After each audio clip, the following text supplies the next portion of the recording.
ओम अज्ञानतिमिरन्धस्य ज्ञानाञ्जनशलाकया चक्षुरुन्मिलितं येन तस्मै श्रीगुरुवे नमः। जय श्री कृष्ण चैतन्य प्रभु नित्यानंद श्री अद्वैत गदाधर श्रीवासादि गौर भक्तवृंद। हरे कृष्णा कृष्ण कृष्ण हरे हरे, हरे राम राम राम हरे हरे। तो 5th चैप्टर कर रहे हैं, 8th और 9th श्लोक कंबाइंड है यहाँ पे, वो करेंगे आज। नैव किंचित करोमीति नैव किंचित् करोमीति युक्तो मन्येत तत्त्ववेत् युक्तो मन्येत तत्त्ववेत् पश्यन् स्पृशन् जिघ्रन्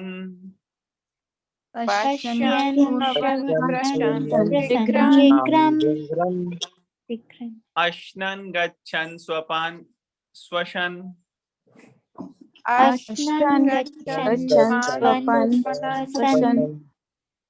प्रलपन् विसृजन् गृह्णन्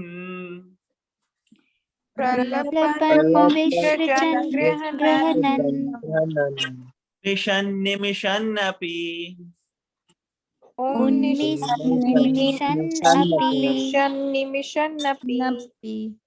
इन्द्रियाणि इन्द्रियार्थेषु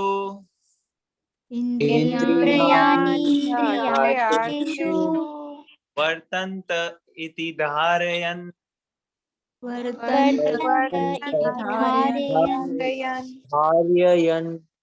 ओके ग्रेट। ट्रांसलेशन कौन पढ़ेगा?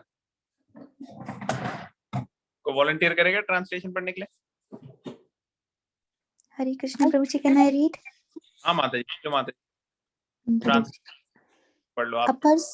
A person in the divine consciousness, although engaged in seeing, hearing, touching, smelling, eating, moving about, sleeping, and breathing, always knows within himself that he actually does nothing at all. Because while speaking, evacuating, receiving, or opening or closing his eyes, he always knows that only the material senses are engaged with their objects and that he is aloof from them. Hare Krishna. Hare Krishna. Thank you माता जी। अभी हो क्या रहा है, just एक point मुझे बोलना है, उसके बाद माता जी पढ़ कंटिन्यू करेंगे। इस पर्टिकुलर श्लोका में सेंस ऑब्जेक्ट्स के साथ जो कनेक्ट में आ रहे हैं उसके बारे में बताया गया है कि जो एक व्यक्ति होता है जो दिव्य कॉन्शियसनेस में होता है, डिवाइन कॉन्शियसनेस में होता है, उसमें और ऑर्डिनरी लोगों में बड़ा फर्क होता है। जैसे ऑर्डिनरी इंसान को अगर कुछ खाना है, वो सोचते हैं आप पिज्जा खाएंगे यार, मजा आएगा, मजा आएगा, है कि नहीं? वो ऐसे सोचते हैं। कुछ भी, गुलाब जामुन बने हैं आज, पकौड़े गर्मा गर्म, बारिश भी हो रही है, अच्छा मौसम, गरम गरम पकड़े, धुआं आ रहा है बीच में से, क्या मजा आ गया। तो ये ऑर्डिनरी कॉन्शियसनेस। लेकिन जो डिवाइन कॉन्शियसनेस में व्यक्ति होते हैं, उनका एटीट्यूड अलग होता है। आप लोगों ने सुना होगा, कहते हैं कई लोग जैसे जानवर हैं, वो तो बेचारे जीने के लिए खाना खाते हैं, है कि नहीं? इंसान भी कुछ कुछ ऐसे आपको मिल जाएंगे जो जीने के लिए, लेकिन ज्यादातर क्या लोग आजकल हो गए हैं, वो खाने के लिए ही जीते हैं, है कि नहीं? वो खाना चल रहा है 24 घंटे। पीछे क्या हुआ, एक व्यक्ति था, पेशेंट था एक, उसका वेट बहुत ज्यादा हो गया था और वो क्या करता था, वो बेड पे ही लेटा रहता था बस, और पूरे दिन खाता रहता था। वो उठता भी नहीं था, जाता भी नहीं था, उसके पूरे शरीर जो है वो खराब हो रहा था। अब ज्यादा अनरेगुलेटेड होकर तरीके से ज्यादा खाते हैं हम लोग कुछ भी, उससे क्या होता है, इंटेस्टाइन में अंदर जो होते हैं ना, वो प्रॉब्लम आ जाती है। तो उसको क्या हो गया, उसको प्रॉब्लम आ गई उसको। अब उसके लिए क्या था करना कि उसको कहा था कि अब आप रेस्ट दो अपने पेट शरीर को, तो आपने कुछ खाना नहीं है थोड़ा टाइम, उससे रहा ही ना जाए, ना वो खड़ा हो रहा अपनी, उसको बस वहां लेट के टीवी देख के बस खाना। तो ऐसी स्थिति हो जाती है ऑर्डिनरी लोगों की, जो सेंसेस में एडिक्शन हो जाती है, और ये कोई भी सेंस होती है, एक हम तो खाने की बात कर रहे हैं क्योंकि ओबेसिटी इतनी फैल रही है, लेकिन बहुत सारी सेंसेस ऐसे ही अनकंट्रोल हो जाती है अगर रेगुलेट ना किया जाए। तो जो डिवाइन कॉन्शियसनेस में होता है उसका एटीट्यूड बड़ा अलग होता है सेंसेस से। तो इसमें हम और पढ़ेंगे पर्पट, फिर हम डिस्कस करेंगे। माता जी आप कंटिन्यू करोगे पर्पट? Yes, Prabhuji, I can do that. Purport. A person in Krishna consciousness is pure in his existence, and consequently, he has nothing to do with any work which depends upon five immediate and remote causes: the doer, the work, the situation, the endeavor, and fortune. This is because he is engaged in the loving transcendental service of Krishna. Although he appears to be acting with his body and senses, he is always conscious of his actual position, which is spiritual engagement. In material consciousness, the senses are engaged in sense gratification, but in Krishna consciousness, the senses are engaged in the satisfaction of Krishna's senses. Therefore, the Krishna conscious person is always free, even though he appears to be engaged in affairs of the senses. Activities such as seeing and hearing are actions of the senses meant for receiving knowledge, whereas moving, speaking, evacuating, etc. are actions of the senses meant for work. A Krishna conscious person is never affected by the actions of the senses.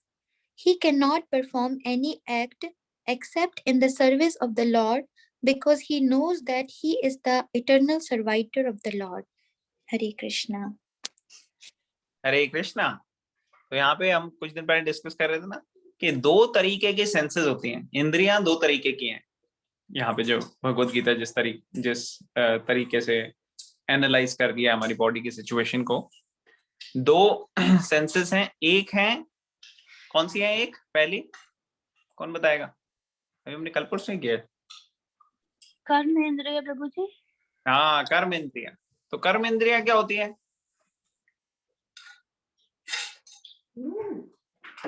Like Prabhu ji, eyes how we see and touch and smell those. कर्म, इनसे हमें कर्मा लगता है, और दूसरी अकर्म इंद्रिया जिससे हमें कर्मा नहीं लगता। प्रभु जी ये डिस्कस किया था, आई डोंट नो। नहीं, आप बिल्कुल सही बात पे हो। मैं actually I am just testing कि कौन कौन लोग थोड़ा उठे हुए हैं, जाग रहे हैं। तो मान लीजिए आपने बताया एक हो गई वर्किंग सेंसेस, और दूसरी कौन सी होती है? प्रभु जी शायद ज्ञानेंद्रियां बोला था, मुझे याद नहीं है। ज्ञानेंद्रिय क्या होती है? Mind, intelligence. तो कर्म इंद्रिय कौन सी है और ज्ञान? प्रभु जी आप रिवाइज करा दीजिए। नहीं, आप एक्चुअली सही डायरेक्शन में थी, आपने थोड़ा सा वो उल्टा कर दिया दोनों को। शांतिया कुछ था ना, शांतिया का कुछ था, तो मेरे को याद नहीं आ रहा। आपको शांतिया का बताया था आपने ना? किसका बताया था? सांख्या। सांख्या, ओके। तो अभी हम यहाँ पे ना दो तरीके की इंद्रियों की बात कर रहे हैं, सेंसेस की। तो सेंसेस या तो नॉलेज एक्वायरिंग सेंसेस होती हैं, जिसको हम सेंसेस इंग्लिश में भी समझते हैं, और दूसरी होती है वर्किंग सेंसेस। वर्किंग सेंसेस को भी यहाँ पे उसी के साथ यूज किया जिससे हम एक्शन करते हैं, एक्टिविटी करते हैं। तो जो माता जी बता रही थी कर्म इंद्रियां, वो कर्म इंद्रियां हैं जिससे हम एक्टिविटी करते हैं, कर्म करते हैं। जैसे कौन से कर्म? वॉकिंग, हैंड्स, लेग्स, ये सब हो गई कर्म इंद्रियां। मूव करते हैं ना, स्पीच कुछ बोलते हैं हम, वो एक कर्म इंद्रिया हो गई, ठीक है ना। तो ये सब ऐसे कर्म इंद्रियां हैं। और नॉलेज एक्वायरिंग सेंसेस मींस हमारे आसपास क्या हो रहा है उसको नॉलेज को एक्वायर करना। तो देखने से हम नॉलेज एक्वायर होता है, सुनने से नॉलेज एक्वायर होती है कि आसपास क्या है, कोई आवाज तो नहीं आ रहा। तो ये हो गए दो तरीके की सेंसेस, एक हो गई नॉलेज एक्वायरिंग सेंसेस और एक हो गई वर्किंग सेंसेस। क्लियर हो रहा है सबको? Yes, Prabhuji. है चीज। तो इसके कर्म लिए इंद्रिया क्या होती हैं? कर्म इंद्रिया वर्किंग इंद्रिया होती हैं। कर्म कर्म इंद्रिया भगवत गीता जो है वो कर्म इंद्रिया वर्ड यूज कर रही है जिससे हम एक्टिविटीज करते हैं, एक्शन करते हैं, जैसे वर्किंग वाला है ना? ओके ये सब कर्म इंद्रिया हो गए। और ज्ञान इंद्रिय मीन जिससे हम नॉलेज एक्वायर करते हैं। तो इस इन सबको इंद्रिया कहा गया है यहाँ भगवत गीता। ठीक है ना? ये तो क्लियर है ना? मतलब ये तो बड़ा सिंपल चीज है। यस प्रभु, क्लियर हो रहा है। Okay great. तो ये दो तरीके की इंद्रिया। हाँ कुछ बोल रहे हैं? अभी अतुल आपने एक और चीज बताया था, कर्म इंद्रिया क्या, वो क्या चीज था? हाँ तो दो तरीके की सेंसेस हैं। एक कैटेगरी ऑफ सेंसेस हैं जिसको आप कहते हो ना इंग्लिश में, जिससे आप एक्शन परफॉर्म कर सकते हो। तो ऐसी कौन सी हो गई? हाथ पैर, ये सब हो गई वर्किंग सेंसेस जिनसे वर्क कर सकते हो आप, एक्शन परफॉर्म कर सकते हो। और दूसरी हो गई ज्ञान इंद्रियां, मतलब नॉलेज एक्वायर कर सकते हो, ज्ञान अर्जित कर सकते हो। ज्ञान मीन्स आसपास क्या हो रहा है आपके, आपको सुनने से, देखने से, स्किन से, इन सब से महसूस हो सकता है ना। जो 5 सेंसेस हम कहते हैं वो सारी नॉलेज एक्वायरिंग सेंसेस। ओके ठीक है ना? उनको ही कर्म इंद्रिया का है, कर्म सॉरी उनको ही ज्ञान इंद्रिया का है कि नॉलेज एक्वायर कर रहे हैं हम, ज्ञान प्राप्त कर रहे हैं। और दूसरी सेट ऑफ सेंसेस हैं वो है एक्शन करने के लिए। एक्शन मतलब कि हैंड्स, लेग्स, स्पीच, बोलना। ठीक है? इवैक्यूएट यहाँ पे लिखा है ना कि प्राइवेट पार्ट्स हो गए। तो वो सब चीजें आ जाती हैं कर्म इंद्रिया में, उससे आप कोई कर्म कर रहे हो, एक्शन परफॉर्म कर रहे हो। तो ये तो सिंपल कॉन्सेप्ट है कि एक नॉलेज एक्वायर कर रहे हो आप एक से, और एक से आप कर्म कर रहे हो। ये दोनों तरीके की इंद्रियां हैं। अब ये दोनों की जो बात है, ये दोनों यहाँ पे आ जाती है कि जो व्यक्ति डिवाइन कॉन्शियसनेस में है, कृष्णा कॉन्शियसनेस में, वो प्योर होता है, प्योर लाइफ होती है उसकी। तो वो व्यक्ति मतलब जो काफी परफेक्टली अप्लाई कर रहा है। हम लोग तो अभी शुरुआत ही कर रहे हैं, हम तो कोशिश कर रहे हैं थोड़ा समझ में आए भगवत गीता, फिर उसके बाद अप्लाई करेंगे। तो हमें तो अभी कृष्णा कॉन्शियसनेस के लेवल पे पहुंचने में भी टाइम लगेगा थोड़ा। लेकिन वो व्यक्ति जो पहुंच चुका है वहां पे, वो ये सब कार्यों में लगता है, अगर seeing, hearing, touching, smelling, eating, moving about, ये क्यों यहाँ पे बताए गए हैं? क्योंकि ये सारे इंद्रियों के काम है। ये सारे के सारे इंद्रियों के काम है जो यहाँ पे बताएंगे। Seeing, hearing, touching, smelling, eating, moving about, sleeping and breathing, ये सारे के सारे इंद्रियों का काम। तो ऐसा व्यक्ति जो इनमें एंगेज हो रहा है और फिर भी वो समझ रहा है कि ये सब चीजें तो शरीर के निर्वाह के लिए, शरीर को चलाने के लिए हैं, इससे आत्मा को आनंद नहीं आएगा। वो ये नहीं सोचता कि मैं इन चीजों में मजा मस्ती करूं। उसको पता है कि भाई ये सब चीजें शरीर को मेंटेन करने के लिए चाहिए, सोसाइटी को मेंटेन करने के लिए चाहिए। उस हिसाब से अपने आप को एक रेगुलेटेड वे में एंगेज करता है इन चीजों में। ठीक है ना? और यहाँ पे बताया जा रहा है कोई भी चीज होती है ना, तो उसके 5 इमीडिएट और 5 रिमोट कारण है। कई चीजें हैं। ठीक है? तो यहाँ पे क्या बताई गई हैं? 5 immediate and remote causes: doer, work, situation, Endeavour and Fortune. तो उसके क्या कारण होते हैं? एक होता है डूअर, जो उसने इमीडिएटली करा काम।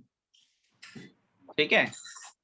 और जो कार्य था, और जो सिचुएशन थी, और जो एंडेवर, जो प्रयास किया उसको करने के लिए, और फॉर्च्यून मतलब डेस्टिनी, जिसकी वजह से ये सब हुआ। तो ये सारे चीजें जो हैं वो मिल के कार्य एक्चुअली एग्जीक्यूट होता है। क्या आगे आएगा आने वाले चैप्टर में, फिर हम तब वहां पे ज्यादा डिस्कस करेंगे इसको। लेकिन यहाँ पे पॉइंट क्या है कि कई सारी चीजें होती हैं तब कारण कोई चीज होती है। ये नहीं कि हम सोचें कि अरे यार मेरी वजह, मैंने एक इधर से इधर कर देता ना तो सब सही हो जाता। कई बार हमें लगता है ऐसे कि मैं एक इधर से इधर कर देता तो मेरी लॉटरी लग जाती, या ये हो जाता, वो हो जाता। लेकिन एक्चुअली मटीरियल एक्टिविटीज में ऐसा ये सही नहीं है। मटीरियल एक्टिविटीज बहुत सारे कारणों की वजह से होती है। कभी कभी आप नहीं करते फिर भी आपकी फॉर्च्यून अच्छी हो जाती है, आपको अच्छी चीजें मिलती हैं। कई बार ही लगता है कि अरे मैं तो अच्छा डिजर्व करता था लेकिन मेरे से ये नहीं हुआ, मेरे को किसी और का वो आ गया, है कि नहीं। किसी ने बहुत मेहनत करी लेकिन उसका IIT में नहीं हुआ, तो सोचता है, बड़ा परेशान हो जाता है। या उसका IAS एग्जाम क्लियर नहीं हुआ तो वो सोचता है कि मेरी गलती, मगर कई सारे कारणों की वजह से होता है कि नहीं। और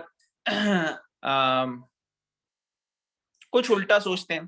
कई कई लोग सोचते हैं कि हमें तो जो हो रहा है बस सब डेस्टिनी की वजह से हो रहा है, डेस्टिनी बस एक उसी के ऊपर डाल देते हैं सब कुछ, है कि नहीं। तो वो एक अलग एक्सट्रीम हो गई, वो भी गलत है। क्यों? क्योंकि डूअर, एंडेवर, ये सब भी तो मैटर करता है ना। So you are the part of the equation but you are not the whole equation. एक इक्वेशन में कई सारे पैरामीटर्स हैं, तो ये सारे के सारे पैरामीटर्स जो हैं जब ये फेवरेबल डायरेक्शन में होते हैं तब एक्चुअली एक पर्टिकुलर एक्शन होता है। जैसे जिन जिन लोगों ने फिजिक्स पढ़ी है उनको वेक्टर्स याद होगा, अलग अलग डायरेक्शन में वेक्टर्स, उनकी डायरेक्शन होती है, फिर उसका कॉमन वेक्टर निकालते हैं वो किस डायरेक्शन में, तो उस तरीके से कर्मा एग्जीक्यूट होता है। समझ में आ रही है सबको? क्लियर हो रहा है? Yes, no, maybe? Yes. Okay, और किसी को? रिमोट कॉजेस का क्या कॉन्सेप्ट मेरे को क्लियर नहीं हुआ इतना अच्छे से, बस बाकी तो डिटेल में, ठीक है ना। अभी आप ये याद ध्यान रखो कि पार्ट ऑफ द इक्वेशन है हम, पूरी इक्वेशन नहीं है हम कि हमारे हिसाब से ही सब कुछ हो रहा है, और ना ही हम टोटली आउट ऑफ इक्वेशन है कि डेस्टिनी सब कुछ चला रही है रिमोट बना के, ठीक है ना। तो जो कृष्णा कॉन्शियस, डिवाइन कॉन्शियसनेस में होता है व्यक्ति, वो इन सब चीजों में एंगेज होके भी क्या करता है, वो सोच समझ जाता है कि ये तो सिर्फ शरीर एक गैजेट है, यंत्र, वो चल रहा है, वो अपने आप को चला रहा है। तो वो समझ लेता है कि ये इंद्र जो सेंस ऑब्जेक्ट्स हैं और सेंसेस हैं, सेंसेस जब सेंस ऑब्जेक्ट के टच में आती हैं तो एक पर्टिकुलर एक्सपीरियंस होता है, लेकिन उस एक्सपीरियंस में हमें एंजॉय नहीं करना, ठीक है। उस पर्टिकुलर एक्सपीरियंस के अंदर हम अटैच हो जाएंगे एंजॉय कर करके, तो क्या होगा उससे, उससे हम चंगुल में फंसते आएंगे। तो इसलिए we can what we do, best तरीका क्या है, दो तरीके के यहाँ सन्यासी बताए थे, याद है। एक तो कह रहे थे सेंसेस को एंगेज ही मत करो, वो तो कह रहे थे कि बस चुप रहो, मौन व्रत रखो, खाना पीना नहीं करो, मिनिमम से मिनिमम। वो हम देखो कंद मूल खाते हैं, ऋषि मुनि, सुना होगा आपने कि कंद मूल, कहीं आप में से किसी ने खाया है कंद मूल? नहीं प्रभु जी। नहीं प्रभु जी। टेस्टलेस होता है, वो एकदम टेस्टलेस होता है जो सही हो। अब वो अलग बात है कि कई लोग कंदमूल के नाम में मूली को बेच दें या अलग अलग चीजों को, लेकिन वैसे जो होता है ना वो बिल्कुल टेस्टलेस होता है। और उसका क्या पॉइंट होता है कि हमें अटैच नहीं होना सेंसेस, तो ऐसे लोग वो ग्रहण करते हैं। लेकिन दूसरा है व्यक्ति, वो कौन है, वो वैष्णव है, जैसे पहले बताया था।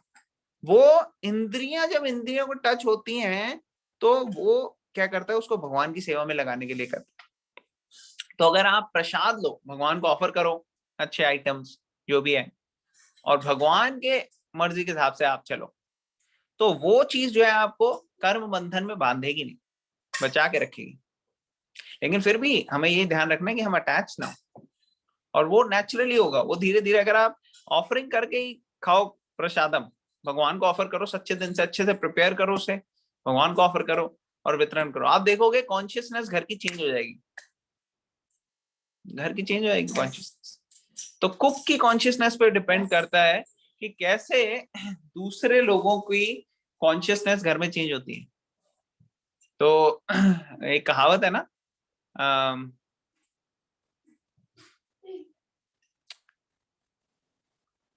a man's path to the heart is through his stomach, something like that. Man's path through the heart is through his stomach. तो अगर आप चाहते हो कि सबकी कॉन्शियसनेस पवित्र हो, आप भगवान को ऑफर करो, वो सब में वितरण होगा, सबकी कॉन्शियसनेस प्यूरिफाई हो जाएगी, सारे लोगों, सबको बेनिफिट होगा। तो ये प्रॉपर तरीका है सेंसेस को एंगेज करने का सेंस ऑब्जेक्ट से। और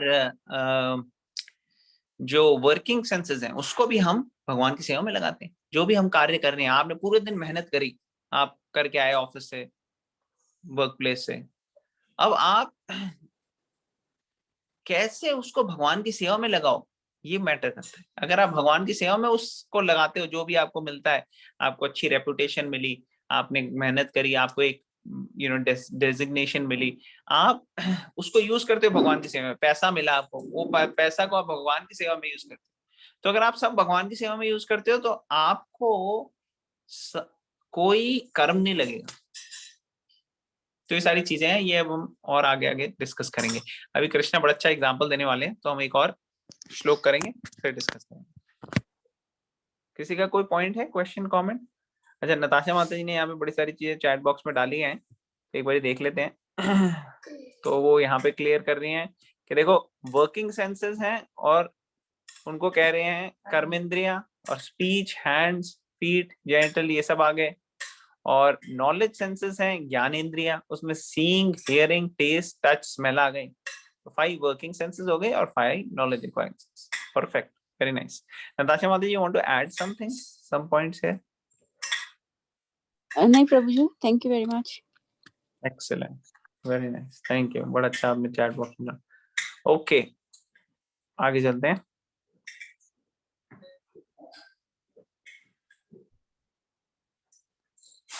ब्रह्मणि आधाय कर्माणि ब्रह्मण्याधाय कर्माणि संगम त्यक्त्वा करोति या संगं त्यक्त्वा लिप्यते न स पापेन लिप्यते न स पापेन पदं पदसा। पदं पत्रं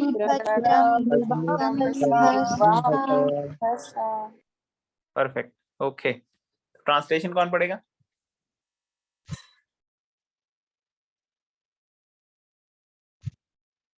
I can read, Prabhuji. हाँ प्लीज पढ़िए।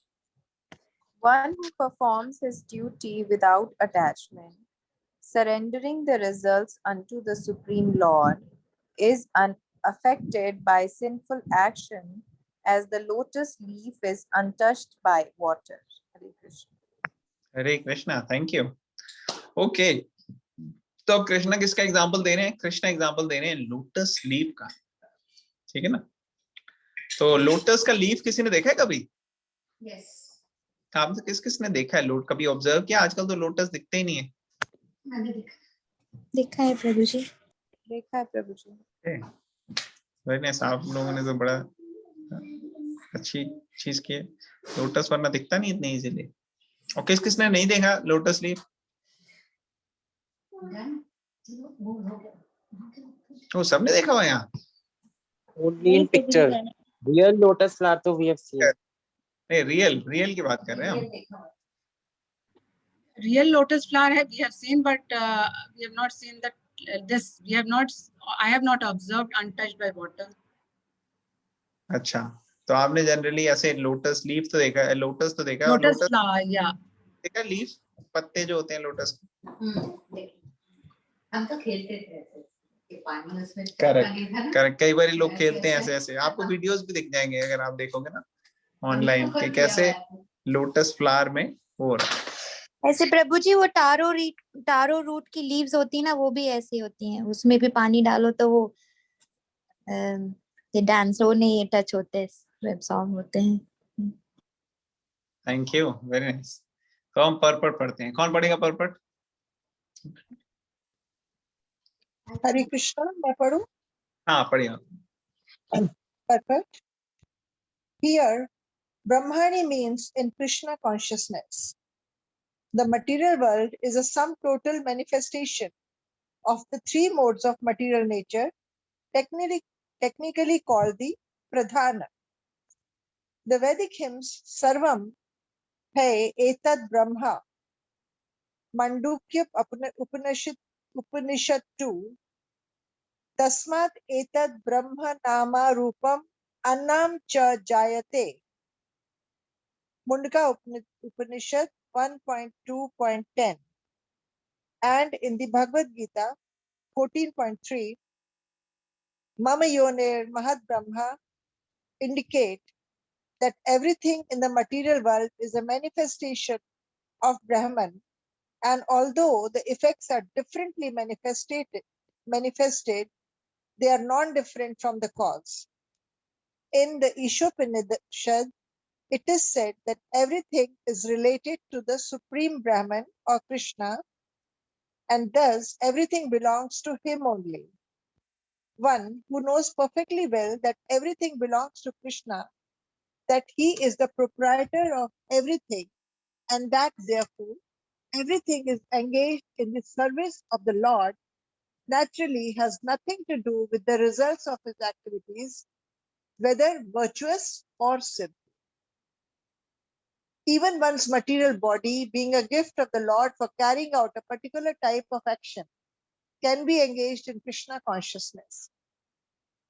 It is then beyond contamination by sinful reactions, exactly as the lotus feet, though remaining in the water, is not wet. The Lord also says in the Gita 3.30, Mai sarvani karmani sannyasa, resign all works unto me, Krishna. The conclusion is that a person without Krishna consciousness acts according to the concept of the material body and senses, but a person in Krishna consciousness acts according to the knowledge that the body is the property of Krishna and should therefore be engaged in the service of Krishna.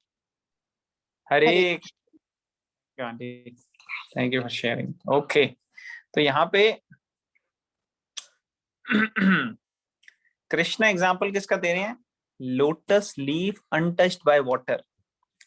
अब किस context में दे रहे हैं? Senses और sense object कि हालांकि वो touch में आ रहे हैं एक दूसरे के, लेकिन उससे अफेक्ट नहीं हो रहा है। जो कृष्णा कॉन्शियस व्यक्ति है उससे अफेक्ट नहीं हो रहा। जैसे बाइबल में भी कहते हैं कि make your home not in this world but in the kingdom of God, कि अपना घर यहाँ नहीं भगवान के धाम में बनाओ आप, किंगडम ऑफ गॉड मतलब के स्पिरिचुअल वर्ल्ड में। और वैदिक कल्चर में भी है, आप देखो हर एक अलग अलग रिलीजन्स देखोगे आप तो उनमें कोई ना कोई कॉन्सेप्ट है। जैसे बुद्धिज्म में भी निर्वाण का कॉन्सेप्ट है कि नहीं, और हिंदुइज्म में हम देखते हैं मोक्षा का कॉन्सेप्ट। तो बेसिकली क्या है? Kingdom of God means Vaikuntha लोक, वैकुंठ प्लैनेट्स, वहां पे जाना है। तो इसलिए वहां के लिए अगर हमारे को फोकस करना है, वहां पे अगर हमारा फोकस रहेगा तो यहाँ की चीजें जो हैं वो नेचुरली ओवरकम कर सकेंगे। जैसे जैसे आगे बढ़ेंगे हमारे को हायर टेस्ट आएगा तो लोअर टेस्ट चला जाएगा, है कि नहीं? किस किसने वो वाला श्लोक याद नहीं किया अभी तक? विषयावि निवर्तन्ते, कोई है ऐसा जिसको वो वाला श्लोक नहीं आता? हरे कृष्णा, मैं हूँ। तो आप वो श्लोक याद कर लो, क्योंकि वो विषयावि निराहारस्य देहिनाम। और किसको आता है ये श्लोक? I know प्रभु जी। आप शेयर करेंगे? Yes प्रभु जी। विषया विनिवर्तन्ते निराहारस्य देहिना रसवर्जम रसवर्जम रसोप्यस्य, सॉरी प्रभु, परम सेकंड में Sorry, what रसभजन रसोप्यस्य परम दृष्ट्वा निवर्तते। निर्वर्तते। Thank you, Very thank you. excellent. तो परम दृष्टवा निवर्तते कि हायर टेस्ट जब आ जाता है, जब हायर दृष्टि, जब हायर वो होती है, तो उससे क्या होता है, लोअर टेस्ट हम दे देते हैं, छोटी चीज दे देते हैं, बड़ी चीज मिलती है कि नहीं। तो यहाँ पे भी क्या बता रहे हैं कि जब हमारे को वो बड़ी चीज मिलेगी तो ये सेंसेस का जो अटैचमेंट अभी है बड़ा मुश्किल है इसको ओवरकम करना, ये इजी हो जाता है, ये इसमें बहुत ज्यादा इंसान फंसता नहीं है। जैसे 56 भोग मिलेंगे तो सूखी रोटी को खाएंगे। हाँ, बता रहे हैं 56 भोग अगर आपके सामने हो और सूखी रोटी हो तो आप सूखी रोटी नहीं खाओगे, और अगर आप भूखे हो बहुत टाइम से और आपके पास कुछ नहीं है खाने के लिए तो सूखी रोटी भी आपको बड़ी रिलैक्स लगता है कि अरे यार कम से कम कुछ तो मिला, खाया नहीं कई दिन से। तो ये पॉइंट है समझने का कि कैसे हायर टेस्ट, स्पिरिचुअल टेस्ट जब आ जाता है तो मटेरियल टेस्ट अपने आप कम हो जाता है। बड़े सारे ऐसे एग्जाम्पल हैं। श्रीला प्रभुपाद जो अमेरिका में आए वो वृंदावन में अच्छे से रह रहे थे और अपना भक्ति कर रहे थे, लेकिन क्या हुआ, स्थिति ऐसी हुई कि उनके गुरु महाराज ने छोटी एज में उनको कह दिया था, जब उनकी फैमिली थी, बच्चे थे, तभी कह दिया था कि आप ऐसे लोगों को प्रचार करो जो अंग्रेजी में भाषा, अंग्रेजी भाषी है, इंग्लिश स्पीकिंग वर्ल्ड, अब वहां पे प्रचार कीजिए। तो वो सोच रहे थे मैं कैसे करूंगा इंग्लिश में, लेकिन उन्होंने लिखना शुरू कर दिया था, भगवत गीता और अलग अलग बुक्स पहले लिखनी शुरू करी। लेकिन क्या हुआ, बहुत सारी प्रॉब्लम्स हुई। एक बार कभी उनकी बुक्स चोरी हो गई, कभी जो उन्होंने मतलब लिखे थी, और जो कई बार क्या हुआ कि और कहीं कोई प्रॉब्लम आ गई, जैसे एक बार उनकी वाइफ ने उसको अच्छे से हैंडल नहीं किया, जैसे रत्ती में बेचते हैं वैसे बेच दिया। तो ऐसे कुछ कुछ सिचुएशंस आई चैलेंजिंग, लेकिन फाइनली क्या हुआ, फाइनली जब वो 69 इयर्स के थे, 70 के होने वाले थे, तब उन्होंने एक जर्नी करी। और उसमें क्या किया उन्होंने, उनके पास ज्यादा कुछ पैसे वगैरह कुछ नहीं थे, लेकिन उनके जो वेल विशर थे जो आते थे उनसे सुनने के लिए, उनमें से एक लेडी उनके शिपिंग कॉर्पोरेशन थी, प्रभुपाद ने उनसे बड़ी रिक्वेस्ट की कि आप मुझे ऐसे टिकट दे दो अपने, उसमें आपका कार्गो शिप है, पैसेंजर शिप भी नहीं था, तो उसमें फैसिलिटीज वैसे भी कम होती, कार्गो शिप में बैठ के मैं चले जाऊंगा अमेरिका। उन्होंने कहा देखो Swami ji, you are very old and America is very cold, you will die, तो मैं बिल्कुल भी ऐसे नहीं कर सकती, मैं दूंगी नहीं। यस, लेकिन फिर क्या हुआ, फिर उनकी डिटर्मिनेशन देख के फाइनली वो अग्री कर गई, कहती है ठीक है, और उनके लिए थोड़ा अरेंजमेंट उन्होंने करा, और फाइनली वो अमेरिका में आए। अमेरिका, इंडियंस जितने भी अमेरिका आते थे या आज भी आते हैं, वो अमेरिकन से ज्यादा अमेरिकन बन जाते हैं, है कि नहीं। आप लोग ने कभी एक्सपीरियंस किया होगा कि वो क्या होते हैं, वो और ज्यादा अमेरिकन बन जाते हैं। जैसे जो जो चीजें उनमें मग्न रहते हैं अमेरिकन, उनको कोई मजा नहीं आता, लेकिन यहाँ से जो हिंदुस्तानी जाते हैं वो उसी चीज में आनंद लेने की कोशिश करते हैं। और प्रभुपाद जब वो आए अमेरिका, तो उन्होंने इन अमेरिकन को एक्चुअली इंडियन बना दिया, और इंडियन से भी ज्यादा कई गुना ज्यादा। कैसे? सबको भगवत गीता सिखाई और भगवत गीता के हिसाब से अपनी लाइफ को चलाना सिखाया। और जब ये हुआ तो नेचुरली वैदिक कल्चर जो था उसने सबको, सबके हार्ट को छू लिया। कभी आप देखोगे नहीं और कोई संस्था, ऑर्गेनाइजेशन या उसमें कैसे सिस्टमैटिक टीचिंग और भगवत गीता सिखाई जाए या अलग अलग सिखाई जाए, और उसमें भी जो बाहर की कंट्रीज के लोग हैं उनको समझ में आए और वो अच्छे से उसको अप्लाई करें अपनी लाइफ में। ऐसा बहुत ज्यादा हम देखते नहीं है, एक इधर ही देखते हैं। क्यों? क्योंकि यहाँ पे लिखा है ना, पिछले उसमें लिखा होता कि कैसे जो प्योर व्यक्ति होता है, कृष्णा कॉन्शियस व्यक्ति होता है, person in Krishna consciousness is pure. तो प्रभुपाद जो थे वो बड़े प्योर थे, और क्योंकि वो प्योर थे इसलिए जो प्योर व्यक्ति होता है, प्योरिटी इज द फोर्स, ठीक है ना। प्योरिटी जो है वो शक्ति है, वो एक फोर्स है। जो प्योर लाइफ जिएगा वो नेचुरली उसके अंदर स्पिरिचुअल शक्ति आएगी। तो उस शक्ति से प्रभुपाद ने सबका हृदय जो था वो ट्रांसफॉर्म कर दिया।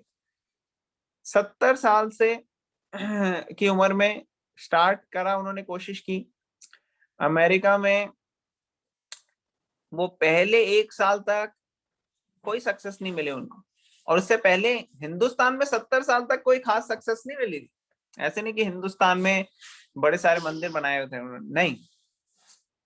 कृष्णा उनको टेस्ट कर रहे थे। कृष्णा ये देखना चाह रहे थे कितनी डिटर्मिनेशन है इस व्यक्ति में।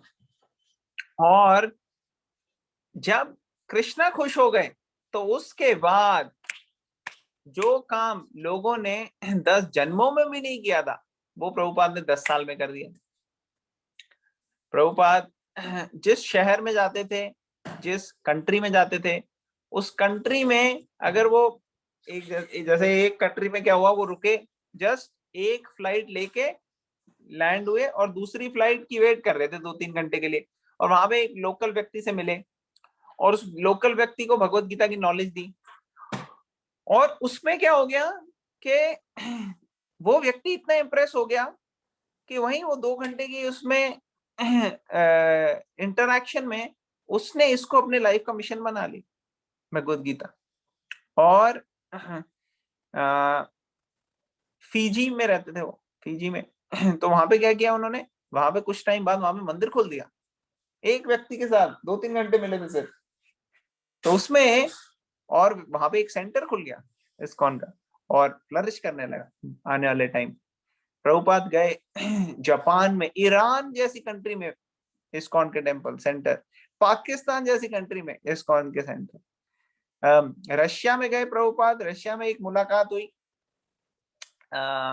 उसमें एक रशियन था, एक हिंदुस्तानी था वहां पे। तो वो दोनों आए पहले दिन, दूसरे दिन से हिंदुस्तानी तो आया नहीं, उसको तो कोई वैल्यू पता नहीं थी लेकिन रशियन आया, उससे 2-3 दिन मिले प्रभुपाद, और उसी 2-3 दिन में उनको उसको ऐसी नॉलेज दे दी कि उसने पूरे के पूरे रशिया में शुरू कर दिया स्प्रेड करना भगवान कृष्ण का नाम, भगवत गीता की नॉलेज। तो ये पावर क्यों है? क्योंकि आईज फिक्स थी स्पिरिचुअल वर्ल्ड, यहाँ पे फिक्स नहीं थी, यहाँ के सेंसेस को सेटिस्फाई करने में कोई रुचि नहीं थी। और प्रभुपाद जब जा रहे थे अमेरिका, उस दौरान में तो ऐसा भी नहीं था कि किसी को कोई नॉलेज हो कि अमेरिका का क्या है हिसाब किताब। अब तो हमारे पास टीवी है, इंटरनेट है, सब पता ही नहीं लगता कि हम कहीं नहीं भी गए हुए, है कि नहीं। हर जगह ऐसा लगता है कि हम ऑलरेडी हम एक्सपीरियंस कर चुके हैं, मगर तब ऐसा नहीं था, तब कोई था ही नहीं, कनेक्शन ही नहीं था, कुछ नहीं था। तो तब भी प्रभुपाद जो थे वो डरे नहीं। इतना 30 दिन की यात्रा उन्होंने करी, जल में, पानी में, शिप से यात्रा करके वो आए इंडिया से अमेरिका, और उसके बीच में 2 हार्ट अटैक हुए। हार्ट अटैक होने के बाद यहाँ पे आने के कुछ टाइम बाद उनको स्ट्रोक हो गया, स्ट्रोक मतलब पैरालिसिस। और इस सब के बावजूद कृष्ण जो प्रभुपाद थे, उनका ये डिटर्मिनेशन था कि ये भगवत गीता का जो ज्ञान है ये सबको मिलना चाहिए। तो इस डिटर्मिनेशन से वो एक्ट कर रहे थे। तो जब उन्होंने, कृष्णा ने देखी उनकी डिटर्मिनेशन, तो आने वाले 11 साल में उन्होंने वो चीज दी कृष्णा ने कि जस्ट टच स्टोन, जैसे टच किया कहीं पे तो वो व्यक्ति जो है वो बन गया भक्त, ऐसे हो गए थे प्रभुपाद। तो ये पावर होती है प्योरिटी की। तो इसमें और भी बड़ी सारी चीजें डिस्कस करने के लिए, वो आई थिंक हम कल के लिए छोड़ेंगे, अभी हम यहीं पे एंड करते हैं। इसी श्लोका से कल हम एक और बड़ी डिस्कशन करेंगे रिमेनिंग चीजों का, और फिर हम कंटिन्यू करेंगे। तो आई विल स्टॉप हियर। हमें अभी श्लोका रिसाइट करना है सबने, जो जो याद करके आए हैं, तो श्लोका करेंगे, फिर वी विल एंड।